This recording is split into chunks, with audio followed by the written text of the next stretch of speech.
Deputy Attorney General, a common theme, it seems, to many of your responses has been basically, gee, I wasn't here then, that wasn't me, I didn't personally do that, I didn't redact Judge Contreras' name from documents so Congress couldn't see that he was friends with Peter Strzok, that was someone else.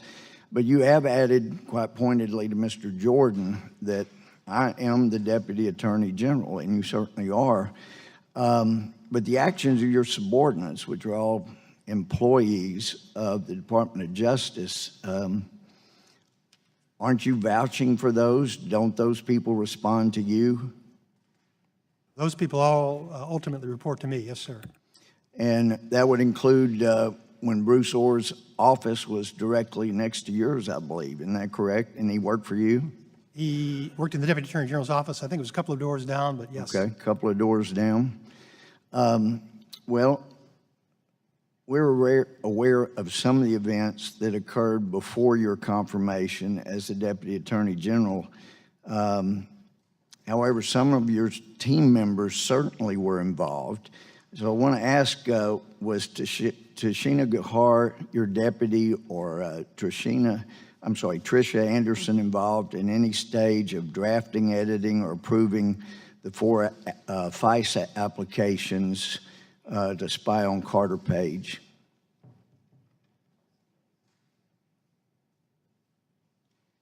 I wasn't sure if you were directing that question to me, but Congressman, sitting here right now, I don't know exactly who was involved in drafting what FISA application.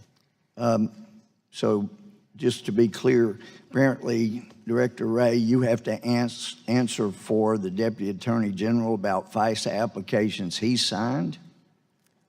No, you were asking about... Yeah, the 4 applications to spy on Carter Page. Yes. And I think you've been a bit vague on whether you even signed No, sir. FISA. Let me try to clarify for you, if I may. Well, did you sign the 4th FISA application? I approved the filing of a... Okay, now you say you approved that application. Sir. Now, that's going before a FISA. That's my job, sir. That's your job, okay. You approved it.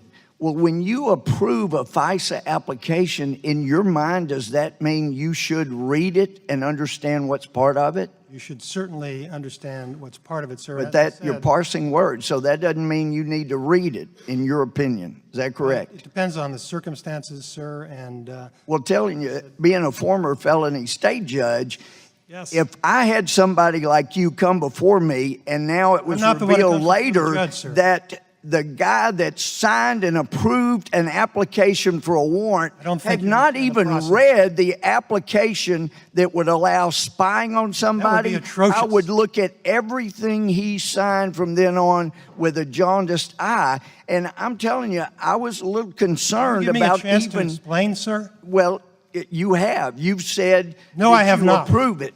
Well, I did approve it. I didn't ask that question because you said you approved it, but you took out the words that you read it.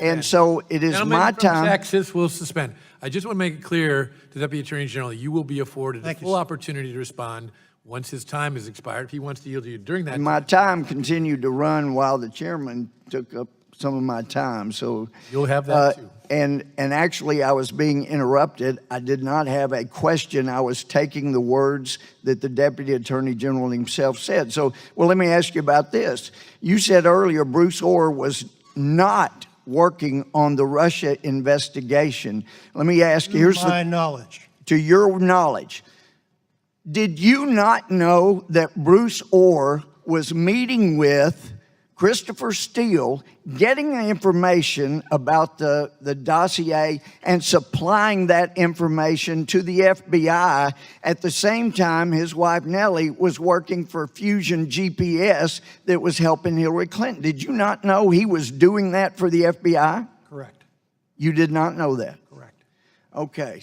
So he officed a couple of doors down, but you had no idea that he was actually the go-between to get that information. So when did you find out about that?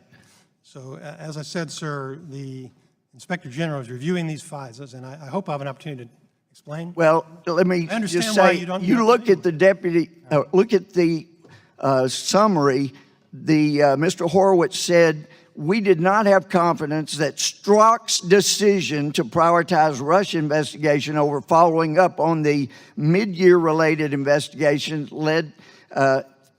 discovered on the Wiener laptop was free from bias. Pretty clear to most of us, his bias did affect that decision, and The time of the gentleman has expired. The Deputy Attorney General may respond. Thank you, Mr. Chairman. I apologize. I thought you were asking me questions, sir. I completely understand your concern. And this FISA process is being reviewed by the Inspector General. If he finds some problem with it, I'll respect that.